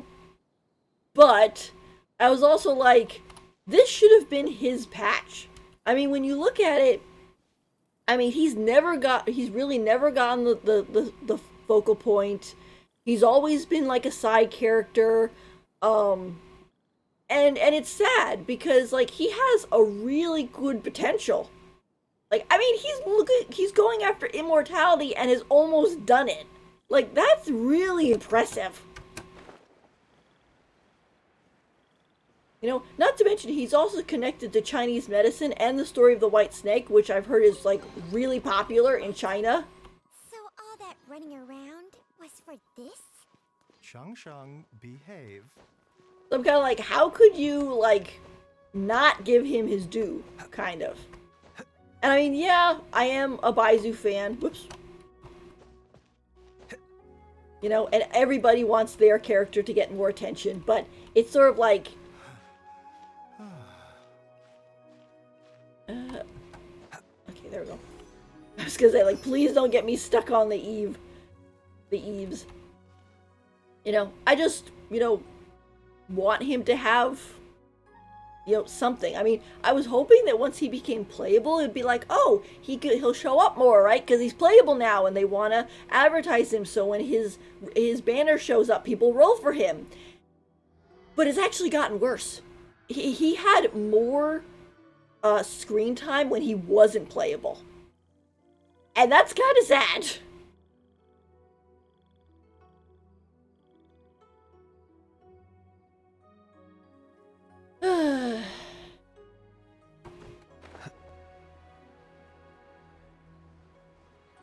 Look at all the tea.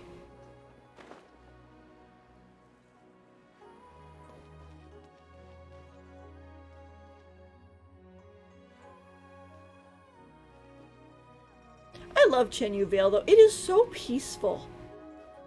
I think it's like all the different like hues of green. And it's kind of like this with a slight yellow tint. It just feels so peaceful.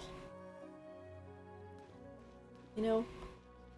Peaceful and beautiful. I mean, this is like Leeway 2.0, to be honest. I mean, regular Leeway is great too, but you can tell there was a lot of passion and everything put into this place. You know, because really too is like with Chenyu Vale, like I know when we heard about it in the lore, it was they kept talking about it and they mentioned the village, but then it was like they said something along the lines of like, oh, well, there used to be an Adeptus there, but everybody's just, people kind of gave up and they moved to Leeway Harbor and stuff. So I was thinking like, okay, Chenyu Vale's basically going to be deserted. This is not deserted. This is like the tea capital. And I was like, this is nice. I'm glad it's not deserted.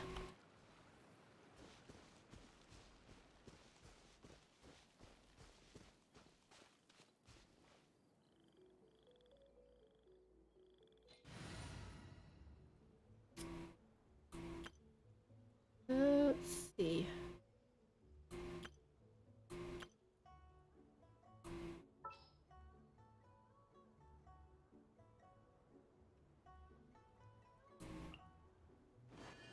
As per our contract.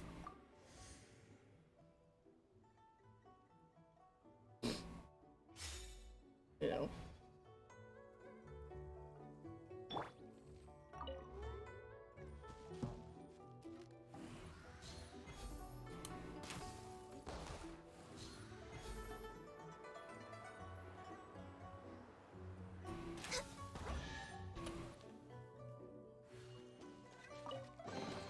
Perhaps whoever left these behind was also fulfilling a contract. Yeah. Ganyu was actually my first, like, main DPS character. I find it kind of funny that she is a vegetarian, but she's, like, the best hunter. I also really like her new outfit. Not only because it's just really beautiful and all these, like, really nice decorations in her hair, but it also gives her kind of a new hairstyle, and it also gives her more boob coverage, I'll say. Her original outfit is just like bodysuit over her boobs, and while that's like okay, it's like that's just a bodysuit over her boobs. So this one is like, okay, yeah, no, we got actual boob coverage now.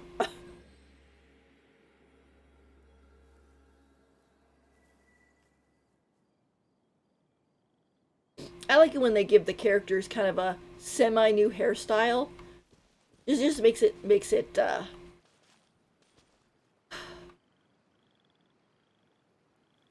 it's like they're still recognizable, but it's like, oh, she's got a nice little bun and braids now. Isn't that cute, you know? Or I should say sophisticated. It looks very sophisticated.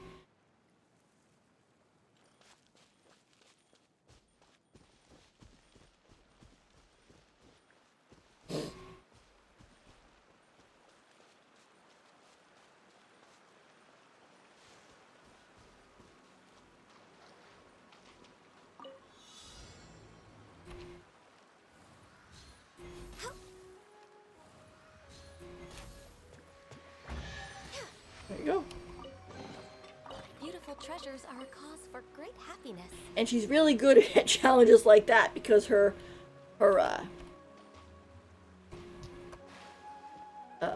scatter shot, I guess, goes out and then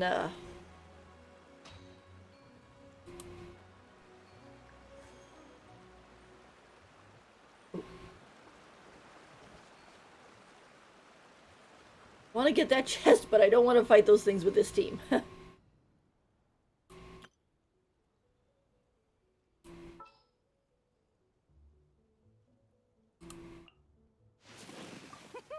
go out and play.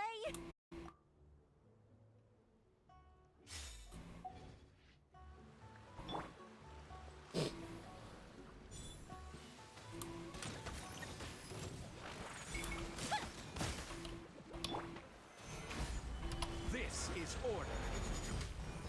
The deck you will see. Silence.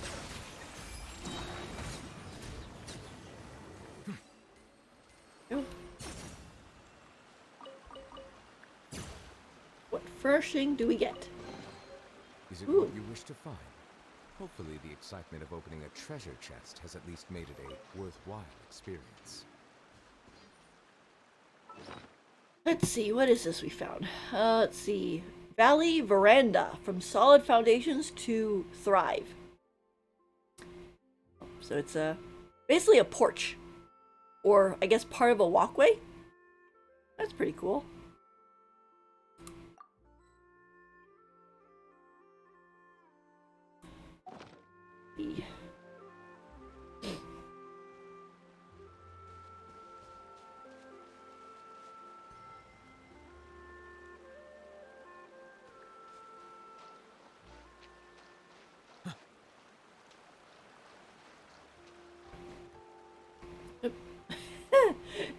Tried to jump up and he was like, no, you are going downriver.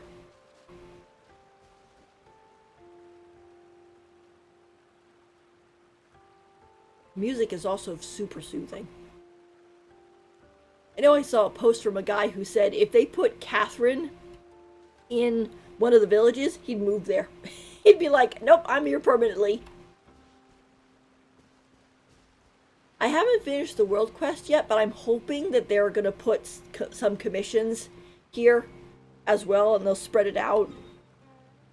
It's kind of like what I hope that they would do for, well, I guess they do kind of do that for, like, Dragonspine, because every once in a while you'll get commissions for Dragonspine if you have it set for, like, Mondstadt or even just random. They don't do that for the Chasm, though. Like, you might have, like, maybe one at the chasm, but it's always on the surface. It's not down below. So, I'll have to finish the world quest and see if they put any daily commissions here so I can do them. I really wish that they would do similar for Encotonomia, because Encotonomia is really cool, but once you kind of did all the quests and fought the boss and, you know, collected all the stuff, there's really not a lot of reason to go back. But it's such a neat area. I mean, it's like, it's it's Greek. This is Greek underneath Inazuma. So basically the Greeks came up to Inazuma, settled on Watasumi Island, or made Watasumi Island, and joined the Japanese when they're Greek. I know it said that during the story they had things where, like, they changed their names. They were like, oh yes, I was Asclepius, but now I'm moving up. I'm going to the surface, so I'm going to be this different name. So they basically can blend in with the people of Inazuma. So they had more, you know, like, Japanese names. The thing is, I kind of wonder about characters like Goro and like Kokomi. I see the value in my own. Like, where are they? Yeah. So like Kokomi or Goro. Goro, where are you, Goro? Yeah, here. Right? Like, they're both Watasumi natives. Like, that's their home. So I kind of wonder if despite their names and how they dress, are they technically Greek?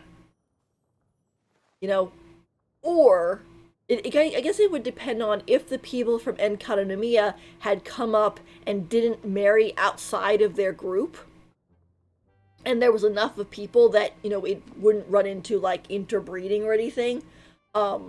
Like, you know, are these two characters Enkanomians or Greek? Are they not Inazumans? And if that's so, it would be really cool to get more Watasumi characters, because that's like, hey, we're having like another region here. Like, for, you know, like, it's not just Japan, it's also Greece. I think that would be really cool. But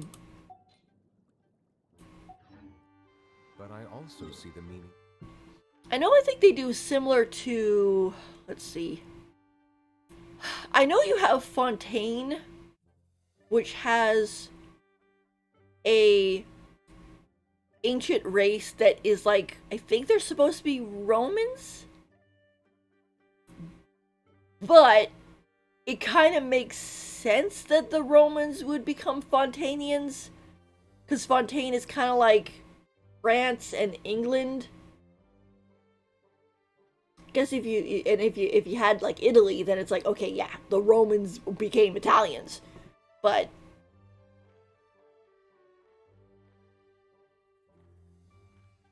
I mean, I know in Sumeru, you know, you end up having this area with King Deseret and everything, and you have Candace and Sino and Dea, who are connected to that whole thing. Candace definitely, and Sino, yeah, because all three of them came from the desert. Even though Sino was working at the academia and was kind of raised there, he was taken from the desert, and they did stuff to him, which a lot of people are like, yikes, like that's not good. And so the reason why he is the General Mahamatra is because he wants to make sure that no other academics make people go through what he did when he was a child, because it was like very immoral and against the law. So, all right, let's see. Well, I think I might wrap up for right now. We've been going for 2 hours, and I'd kind of like to take a break. I probably will be streaming, you know, throughout All the endeavors of the people of Fontaine. at least until the Twitch event ends. I believe I will.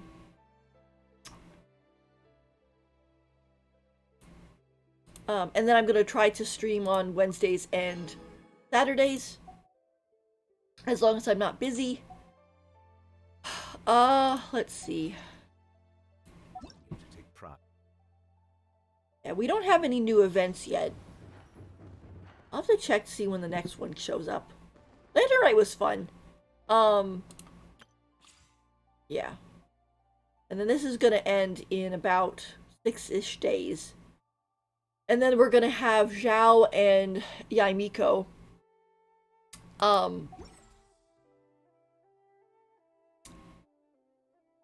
I might, yeah, it's...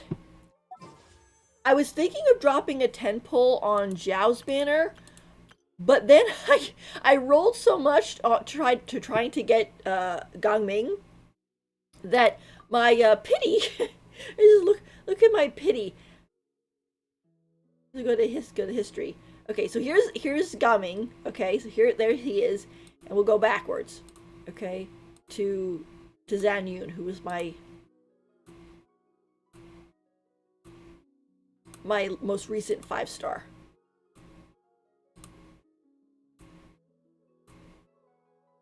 Okay, so here she is. So basically 14 times 5, okay, plus 3.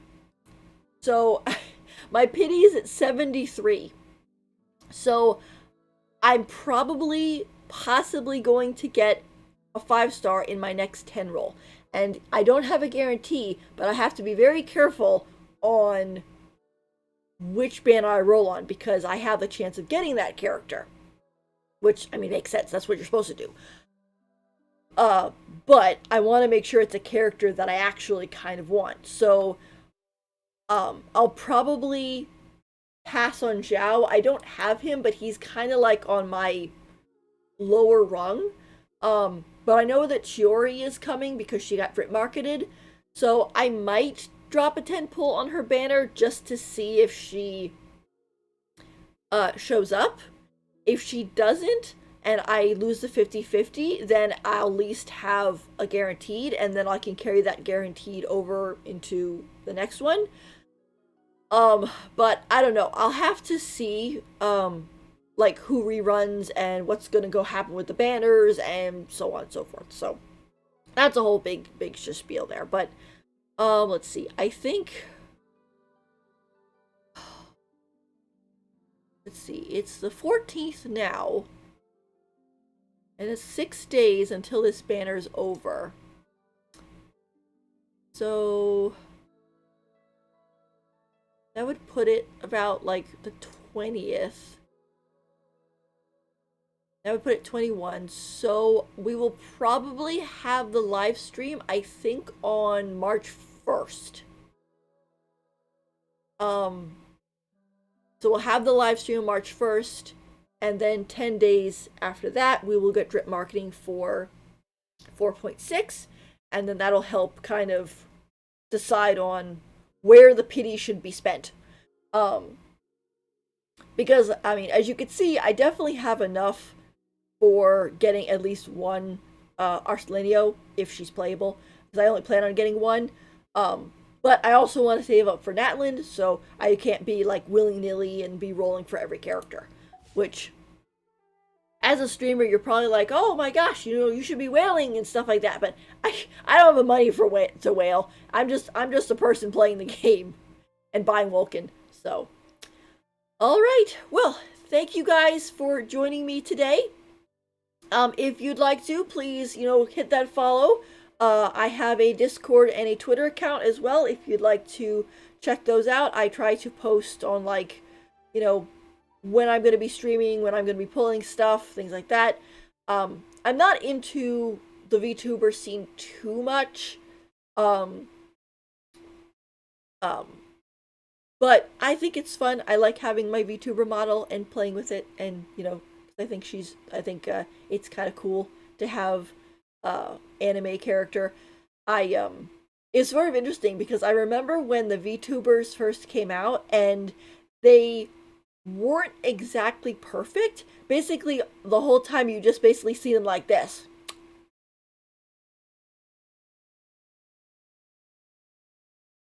And it was like, okay, that's a lot of open mouth. But they definitely got a lot better at it. The tracking got better, and now you can actually do like a lot of different facial expressions instead of just having your mouth open. So it ends up, I think they have the VTuber boom, I guess you call, because like everybody has a VTuber now, which is really nice because it's like it's a way for people to see, a person, but not actually. You don't have to put your real face on, face reveals and stuff like that, and you can kind of somewhat keep your privacy. So, but.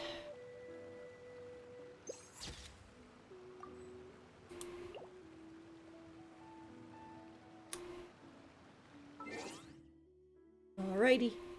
Yeah, I think I'm kind of too really small to give the chat or give the community a little name. I'm kind of leaning towards like moon bunnies because I think that's kind of a cute name. And the background story for my character here is that she is a fox that arrived on the moon, and she as a baby, and she was raised by the moon bunnies. And then one day she looked down from the moon onto the earth and decided that she wanted to go down there and check it out. So they rabbits bid her farewell, and she went down there, and she wandered around and whatever for a while, and then she realized she wanted to play video games, and she said, "I can't do this if I don't have a human body." She's like, going into the stores to buy a computer is going to be very difficult as a fox. So she basically worked hard for the next X amount of years, and praying to Inari and Chang'e and so on to help her gain a human form, and eventually she did, and here we are. So it's like Fox from the Moon gets to play video games and Genshin. So yay! One day, if I get cool enough, maybe I'll have a lore video or something. But I don't know. I have no money, so it'll probably be very, very simple, and so on, and so yeah. Alrighty, well, thank you so much for coming, you guys, my little moon bunnies, and I will see you all again later. Alright, my ending screen. Thanks so much for coming. Bye.